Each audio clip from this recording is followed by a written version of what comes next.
Bienvenue dans Entrée c'est ouvert, votre rendez-vous mensuel dédié au jardinage, à la nature, mais surtout à ceux qui les font vivre avec passion, si vous nous découvrez. Ce mois-ci, on vous emmène dans un lieu à la fois historique, c'est vrai, mais surtout inspirant, les jardins de l'orangerie de Bierbet à Mont-Saint-Guibert. C'est ici qu'en 1828 fut construite l'une des toutes premières serres tropicales monumentales d'Europe, en fer et en verre. Aujourd'hui, seules subsistent deux magnifiques orangeries, mais le site a complètement été réinventé, transformé en tiers-lieu et en résidence d'artistes. C'est finalement un espace de création, de transmission et de biodiversité ouvert à tous les citoyens. Et c'est surtout là, entre deux averses printanières, entre parenthèses, que Virginie retrouve Brieux pour parler de tests de sol. Et ce n'est que le début. Après ça, Georges et Virginie nous montrent comment couvrir nos sols pour les protéger efficacement des intempéries. François, notre ingénieur, nous initie à la culture en bac potager, puis cap sur l'atelier d'Albert Roulive, artisan passionné qui fabrique des grelinettes à la main. Nous partirons aussi en balade avec les cercles des naturalistes de Belgique à la découverte du cercle Basse-Semois. Et pour finir, Virginie nous fait rencontrer un petit habitant très utile de nos jardins. Alors, curieux ? Enfilez vos bottes, ouvrez grand les yeux, c'est parti pour l'édition de mai d'Entrée c'est ouvert. Et on retrouve tout de suite Virginie sous les gouttes. Brieux, tu es chercheur en sciences du sol au Centre de recherche agronomique de Gembloux. Tout à fait. J'ai le plaisir de te retrouver dans un potager absolument magnifique, sous la pluie, pas de chance. On est en Belgique, on a l'habitude. Alors Brieux, ce sol qu'on foule tous les jours mais qu'on ne connaît pas du tout, en quoi est-il important? Eh bien Virginie, il est important parce qu'il rend des services absolument essentiels à nos sociétés sans qu'on s'en rende compte. Le plus évident, c'est évidemment la production de biomasse. Donc les sols sont responsables de la production de 99% de notre nourriture. Et donc l'idée c'est d'avoir une nourriture saine et donc un sol sain.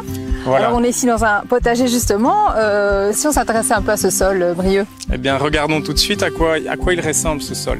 Tu parlais de ressources alimentaires. Un autre service que nous rend le sol, c'est aussi de gérer les flux d'eau. Tout à fait. Donc quand un sol est bien géré, qu'il contient suffisamment de matière organique, en fait, il va former une structure, des agencements particuliers avec beaucoup de porosité qui vont permettre à l'air et l'eau de bien circuler. Et ça permet notamment de nous protéger des inondations et des coulées boueuses. Ça joue aussi un rôle de filtre, en fait, pour protéger l'intégrité de nos eaux souterraines. D'accord. Donc, il ne faut pas des sols trop compacts, finalement. Voilà.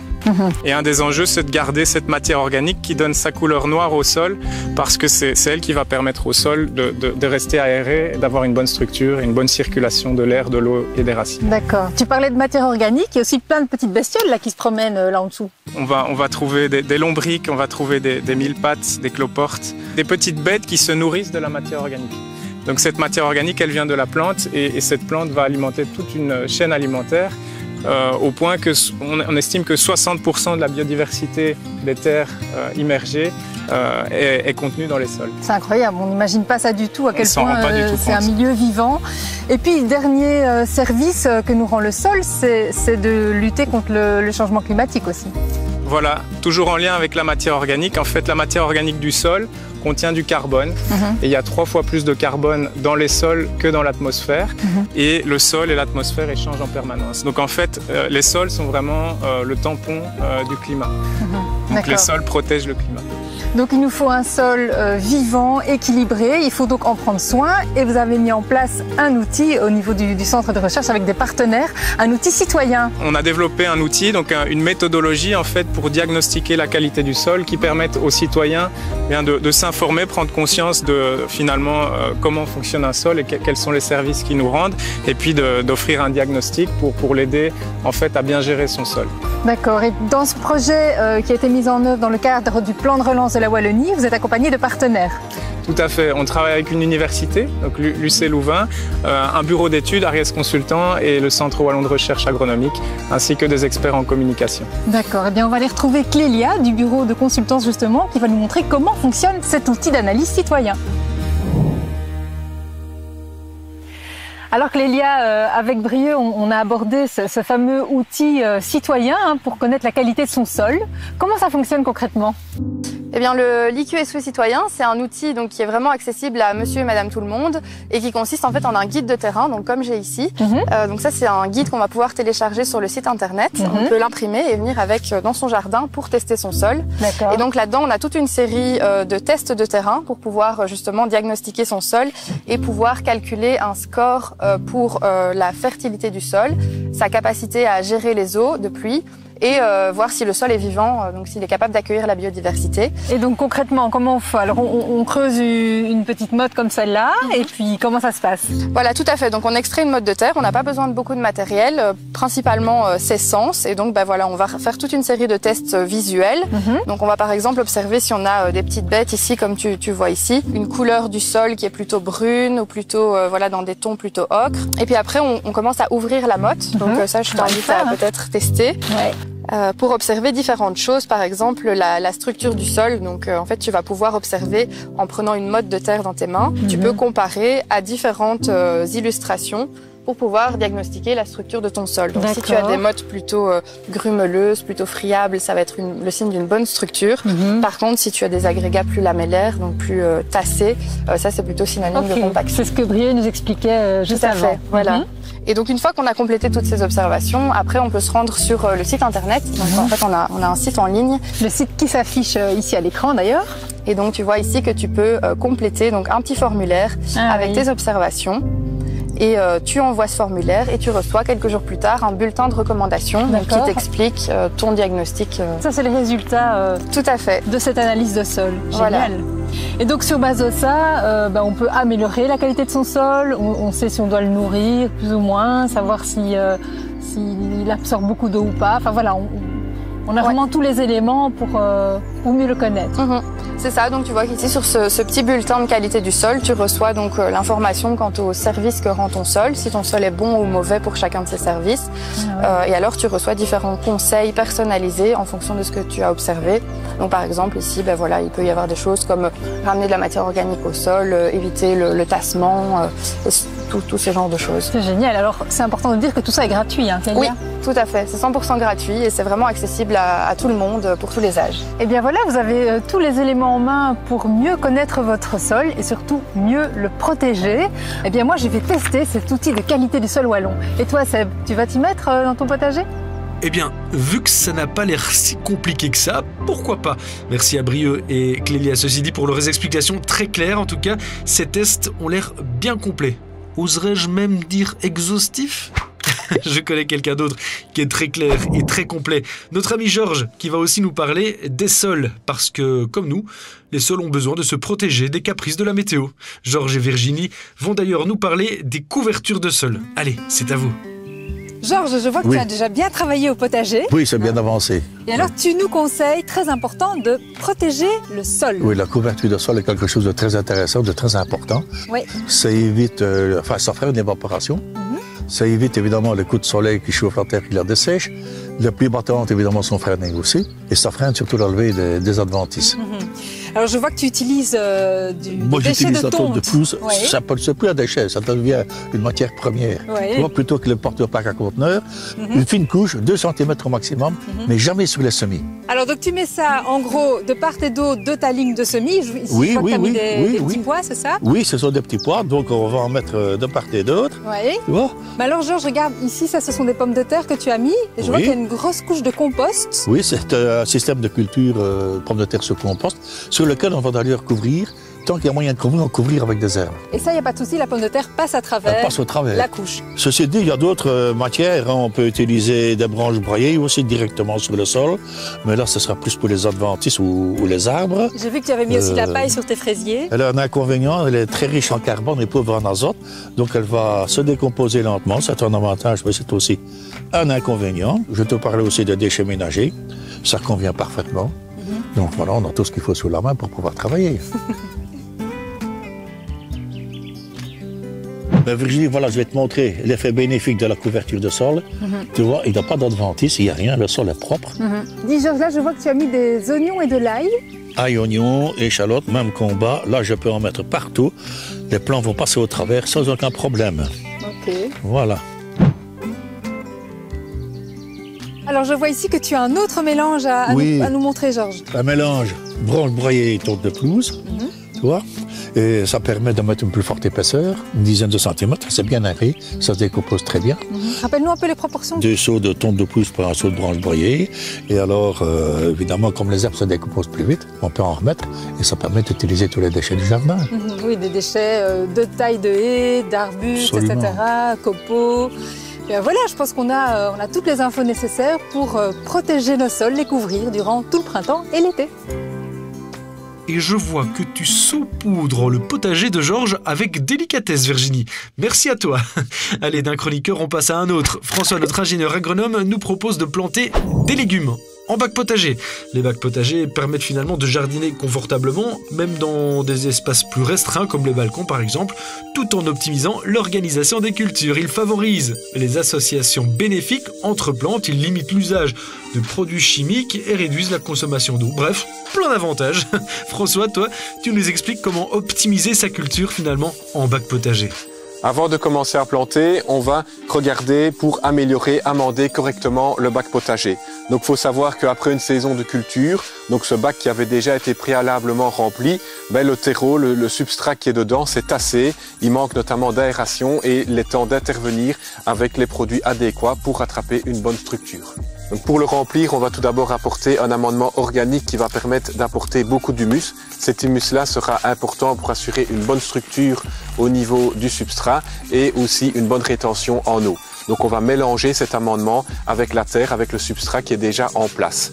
Ensuite, pour donner un maximum d'aération, parce que les bacs potagers ont tendance à se compacter, à se tasser avec le temps, on va mettre 200 à 300 grammes par mètre carré de lave volcanique. Donc il s'agit d'une lave, d'un amendement très poreux qui va amener beaucoup d'aération sur le long terme pour votre carré potager. Après avoir amélioré la structure avec l'apport riche en humus du substrat et aussi de la lave pour l'aération, on va maintenant se concentrer sur l'apport d'un terreau. Un terreau pour légumes qui va fournir un bon démarrage à la culture aux différents légumes que l'on va planter parce qu'il apporte notamment beaucoup d'engrais organiques pour une bonne nutrition les premières semaines après la plantation. Donc reste maintenant à passer à l'étape de plantation proprement dite. Donc j'ai choisi ici différents légumes, donc notamment 2 types de choux. Donc ici on a un chou-fleur. J'ai également choisi un brocoli. Donc bien veiller à garder suffisamment d'espace entre la plantation des 2 choux parce que ça va quand même se développer de façon conséquente. Par après, un classique, j'ai choisi des salades. Donc ici on a une salade à couper, donc un trio de salades qui va donner différentes saveurs au niveau des légumes et 2 salades pommées que l'on va aussi disposer sur le bac potager. Et il me reste également un peu de place pour mettre une herbe aromatique pour agrémenter le tout. Il s'agit ici d'une ciboulette qui est très facile à entretenir. Il nous restera maintenant à arroser les différents légumes et à garder un terreau suffisamment humide en cours de végétation. Et dernier petit conseil, notamment pour les choux qui sont des légumes gourmands, n'hésitez pas à apporter d'ici quelques semaines un engrais organique pour que les choux terminent correctement leur développement avec de beaux légumes savoureux au moment de la récolte. Et le respect des calendriers au potager, c'est primordial. On en prend bonne note, François. Bon, en attendant, on va continuer à vous parler des sols et surtout du travail des sols. Et qui dit travail, dit outils adaptés. À cet effet, Virginie est allée à la rencontre d'Albert Roulive, un artisan qui fabrique des grelinettes. Un univers, vous en conviendrez, plutôt atypique.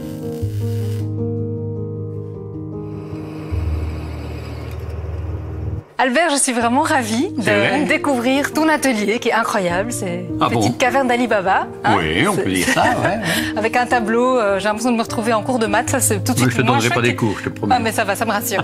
Alors, on est là aujourd'hui pour découvrir un outil que tu confectionnes avec ton équipe au sein de la SBL Gabarit. Voilà. Cet outil, c'est la grelinette. Oui. Tu peux nous dire quelques mots bien sûr. sur cette grelinette? Donc, c'est un outil qui a été créé par monsieur Grelin en 1958. Il est resté en propriété donc de monsieur Grelin pendant 20 ans, et puis il est passé dans le domaine public. Et là, tout le monde a voulu faire des grelinettes, parce qu'on a vu que l'outil était magnifique, qui n'abîmait pas le sol, qui respectait la terre, qui l'aérait, enfin qui faisait que des belles choses, quoi. Et c'est ainsi qu'on est arrivé à fabriquer, nous, des grelinettes que nous avons améliorées très fort, parce qu'il y avait un peu tout et n'importe quoi. Tu me montres un petit échantillon qu'on Tu ne le diras à personne, hein, je te montre le secret du bazar ici. Hein. Ouais. Et donc vous travaillez en équipe ici? On travaille en équipe. Ouais. J'ai d'un côté Gilles, voilà, qui est stagiaire ici, et le deuxième, Gabriel, qui lui a fini son stage depuis vendredi, mais qui revient par amitié nous donner un petit coup de main. Parce que ce qui est important pour toi, c'est transmettre des connaissances, des savoir-faire. Voilà. Sans prétention, bien sûr. C'est génial, une tradition et surtout un artisanat qualitatif. Alors on voit ici qu'il y a plein de machines, c'est des machines que tu as récupérées, qui sont utilisées pour la confection, c'est des machines que tu rafistoles. Ce sont des machines que je récupère, qu'on me donne, que j'achète, oui, un petit peu de tout. Mais voilà, elles sont surtout vouées à permettre à des jeunes stagiaires comme ça de reprendre contact avec des machines qui ne sont pas numérisées. Tu vois, et ça, c'est hyper important parce que le geste, c'est ce qui a fait. Ah ben, le geste se perd, bien sûr. C'est surtout des machines qu'on rend à nouveau opérationnelles, qui ont déjà une vie chez des artisans, qui reviennent ici pour avoir une deuxième vie. Un moment de bonheur, quoi. Génial. Et en plus, vous avez même un projet pour exporter cette technique en Afrique. Alors, pas exporter la technique, mais permettre à des Africains qui n'ont pas les moyens que nous avons de fabriquer ces outils-là sans être obligatoirement numérisés ou industrialisés. Donc, ça doit être fait par des artisans. Ben, c'est vraiment passionnant. En tout cas, ça donne envie de savoir comment on s'y prend concrètement avec cette grelinette-là. Eh bien, écoute, c'est pas trop compliqué. Tu sais ce qu'on va faire? On va aller au jardin.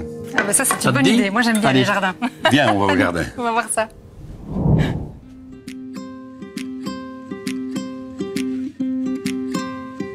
Bon Albert, tu m'emmènes là dans un décor de rêve. Nous sommes dans un magnifique potager à Évreuil. On va tester évidemment cette grelinette sur le terrain. Ouais, avant de la tester, il faut monter. Il faut la monter. Voilà. Puisque quand on commande une grelinette chez toi, elle arrive en kit. Oui, pas en pièces détachées, mais pas loin. Oui, en kit, on peut dire ça. Donc comment ça se passe alors? Eh bien voilà, la grelinette est là à tes pieds. Tu vas redresser la grelinette et la planter comme tu peux dans le sol. Voilà, c'est magnifique. Alors tu peux voir que les deux manches que nous avons ici sont cintrées.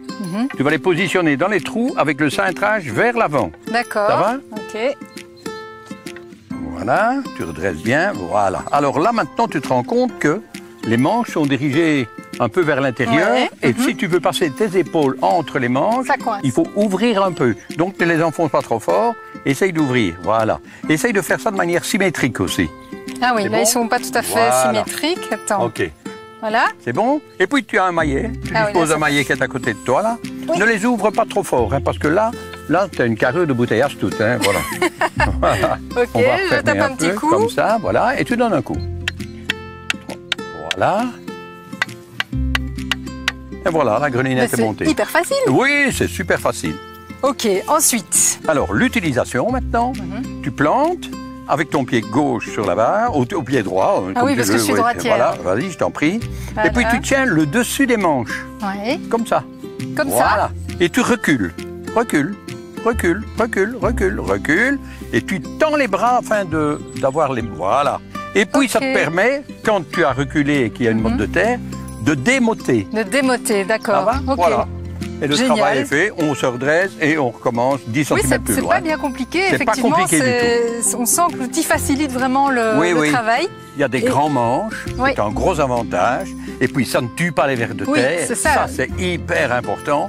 Donc on a un travail de qualité sans effort. Et justement, j'allais te demander, Albert, l'intérêt de cette grelinette, c'est qu'elle ne déstructure pas le sol. Voilà, c'est ça exactement. Le sol est composé de différentes couches. Ici, les couches montent, sortent de la terre, mais retombent dans le même trou, dans le même ordre.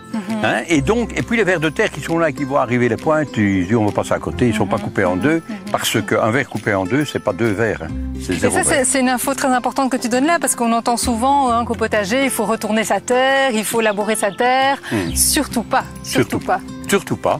Mais les vieux maintenant te diront, effectivement, Monsieur Grelin avait raison. C'est une belle conclusion. Si vous souhaitez en savoir plus sur l'outil ou en commander, n'hésitez pas à découvrir aussi le travail génial mené par la SBL Gabarit. Et puis Albert, un grand merci pour toutes ces explications. C'est un réel plaisir. Et il n'y a plus qu'à maintenant. Moi, je vais aller m'exercer un petit peu là plus haut où je crois que la terre est un peu plus dure. Oui. Seb, tu me diras un peu ce que tu en penses. Hein? Écoute, c'est ergonomique, c'est éco-responsable, c'est pro et le nom sonne comme une petite chansonnette enfantine. Je n'en pense que du bien. Allez, c'est l'heure de notre moment guide nature à présent. Avec notre partenaire les Cercles des naturalistes de Belgique, nous dressons le portrait de guide nature. Ces guides vous proposent des activités toute l'année. Ici par exemple, on part à la découverte du cercle Basse-Semois, présidé par Daniel Vanache.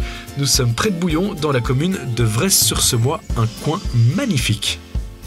Le cercle Basse-Semois est un petit cercle, donc nous sommes 2 personnes. Nous animons des activités dans la région de la Semois, en particulier vers Bohan, Vresse-sur-Semois, La Forêt et ici à Sugny. Parmi les activités que propose le cercle, il y a des balades dans la forêt où nous nous trouvons aujourd'hui, donc qui est une forêt naturelle, une forêt qui est en libre évolution. Donc ça veut dire qu'il n'y a pas d'intervention humaine, tous les arbres peuvent grandir comme ils veulent, mourir, rester au sol, donner du bois mort. Malgré tout, la première année, quand j'ai acheté cette forêt, j'ai souhaité intervenir. Ici, on a l'exemple d'une mare forestière, donc je me suis amusé à la creuser. Il y a un petit filet d'eau qui arrive de manière à pouvoir l'alimenter en eau. Après 2 ou 3 mois, j'ai déjà eu plein de tritons palmés. C'était vraiment impressionnant de voir à quelle vitesse la biodiversité pouvait revenir en forêt. J'ai coupé des épicéas et j'ai utilisé les troncs d'épicéas pour protéger des plantations que j'ai pu faire dès le début. J'ai pris des espèces d'arbres indigènes qui n'étaient plus présentes dans la forêt et je les ai protégés des cervidés et des sangliers en prenant les troncs des épicéas de manière à ce qu'ils puissent pousser. Alors ce qui est génial dans une forêt en libre évolution, c'est qu'il n'y a plus rien à faire. Il suffit de laisser faire la nature. Quand on parle de réensauvagement, on parle souvent de grandeur de temps, donc ça doit être dans la durée, des dizaines d'années, voire des siècles. Aussi grandeur en termes d'espace. En ayant une dizaine d'hectares, c'est possible d'avoir une forêt en libre évolution. Donc on peut avoir du saule qui recouvre un petit ruisseau, du bois mort sur pied et qui va être très intéressant pour les insectes, pour les oiseaux cavernicoles. Et on peut aussi avoir du bois mort couché au sol. Et là aussi, c'est super intéressant pour des espèces d'insectes, mais aussi pour des champignons. Moi, vraiment, j'encourage tous les guides nature qui habitent dans la région à venir rejoindre le cercle de la Basse-Semois, parce que c'est vraiment un endroit où on peut continuer à découvrir et à s'émerveiller continuellement. Il y a énormément d'endroits hyper naturels où la nature est laissée à sa libre évolution. Et donc, je convie vraiment tous les amateurs de nature à venir nous rejoindre. La formation guide nature des CNB a 50 ans. Laissez-vous guider en pleine nature, près de chez vous ou partout en Belgique, grâce au Cercle des naturalistes. Pour plus d'infos, rendez-vous sur leur site internet. C'est pas tout ça, mais ça m'a donné envie de me balader, moi, cette séquence. Et vraisemblablement, Virginie aussi. Elle a eu la même idée que moi, mais pour elle, une balade, c'est toujours synonyme de découverte. Ce mois-ci, on vous parle des gendarmes, les auxiliaires du jardinier, très reconnaissables dans nos jardins. N'est-ce pas, Virginie ? Avec le retour des beaux jours, on voit réapparaître les petits gendarmes. Vous avez peut-être déjà observé ces insectes aux couleurs flamboyantes. C'est en fait une punaise, la plus connue d'Europe. Alors le petit gendarme, il adore fréquenter les bords de maison, on le trouve souvent au pied des façades. Il aime aussi les murets, les bordures comme ici, où il se rassemble en groupe. Alors on le reconnaît évidemment à ses couleurs rouge et noir, magnifique, il a un corps assez allongé. Et au niveau de son dos, donc sur ses élytres, qui sont en fait les ailes atrophiées des insectes, puisque le gendarme ne sait pas voler, au niveau de ses élytres, on observe un dessin magnifique qui ressemble un peu à une tête de masque africain. En fait, c'est un système de défense, ça vise à intimider les prédateurs et à leur faire croire que l'insecte est plus gros qu'il ne l'est en réalité. Alors, le nom de gendarme lui vient en fait de ces couleurs rouge et noir qui s'apparentent à celles de la garde rapprochée de Louis XVI. On retrouve aussi les gendarmes fréquemment au pied des arbres et notamment du tilleul. J'en ai un dans mon jardin, je vous montre ça tout de suite. C'est bien ce que je pensais quand je m'approche de mon tilleul. Je vois des petits gendarmes qui se baladent. Durant l'hiver, ils hivernent d'ailleurs sous l'écorce de ces arbres. On peut aussi les trouver de temps en temps près du châtaignier ou du robinier. Alors les gendarmes, ils adorent les graines, notamment les graines de tilleul. Ils mangent aussi les graines des mauves, les graines des roses trémières. Et puis ils se nourrissent aussi de cadavres d'insectes, mais aussi des œufs de cochenilles, de pucerons, ce qui est super intéressant évidemment au jardin puisque ça en fait un partenaire de la lutte contre les ravageurs. La saison de reproduction du gendarme, c'est le printemps et on peut observer d'ailleurs les couples qui se baladent avec les abdomens coincés l'un dans l'autre et ils cheminent comme ça amoureusement, c'est assez rigolo à observer. Les prédateurs du gendarme, ce sont les guêpes, les frelons, les araignées, les oiseaux. Bref, vous l'aurez compris, même un tout petit insecte, même très commun, joue un rôle déterminant dans l'équilibre du jardin. Tiens, et toi Seb, tu connaissais l'origine du surnom gendarme ? Eh bien, je l'ai découvert en t'écoutant. Mais savais-tu toi aussi que le gendarme est avide de chaleur, ce qui lui vaut parfois d'autres surnoms comme la punaise rouge, ou le cherche-midi, ou encore la punaise au corps de feu. Ah, t'es les prix qu'il croyait prendre. Merci Virginie pour toutes tes séquences bien dynamiques et riches d'enseignements. C'est toujours un plaisir à écouter et à admirer. Merci d'ailleurs à nos réalisateurs et à nos cadreurs. Merci Virginie, merci à tous tes intervenants pour cette émission de mai. Merci à vous aussi de nous avoir suivis. Merci de votre fidélité et n'hésitez surtout pas à retrouver tous nos replays et nos bonus sur les pages Facebook et YouTube de l'émission. Allez, à tout bientôt.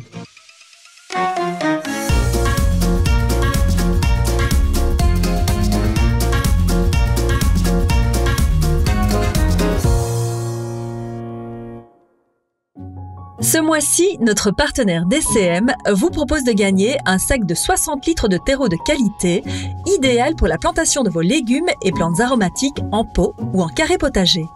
Ce terreau, enrichi en poudre de lave et en compost, permet une croissance saine des plantes et une bonne rétention en eau.